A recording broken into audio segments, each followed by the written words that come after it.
Today in the grain market, soybeans were on the rise. A solid exports number report came in from the Census Bureau, and it says that the November of 2019 was the largest since November of 2017. Now we're getting some of this information a little bit late, but it certainly gave the futures a shot in the arm that it was looking for, especially with a little bit of the uncertainty that's going on right now. Now that Census Bureau came in, and it wasn't as good for the corn side.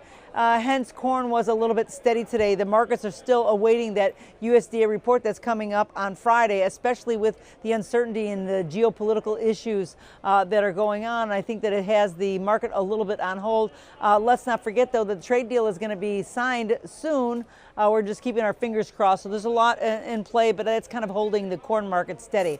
Wheat was a little bit mixed today, kind of on both sides of the trade. The global demand issues are definitely inevitable coming out of the Mideast, but I think that if the conflict does widen, real uncertainty is destined to increase. That can make it really challenging kind of to see if it's going to slow down, some of the process of moving some of this wheat out of here. Now, the WASDE report that's going to be coming in on Friday could help a lot, and I think that that's maybe what's happening with the wheat slide. We're hoping that maybe there would be better information, but the expectation is it's going to be, tell us that we've got a lot of wheat on the side that hasn't been moving along, and I think that that's why the slide is starting to happen. But there's this phase one signing that's also on the way on the front burner, and that could basically overcome some of the bearish sentiment on the wheat side, because Kansas City, Chicago, and Minneapolis wheat have been on the slide a little bit, although we know that it did have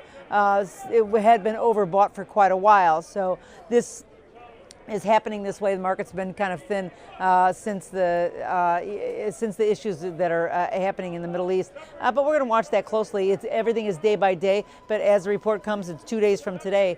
I think that we'll get on better footing on what direction we're going to go.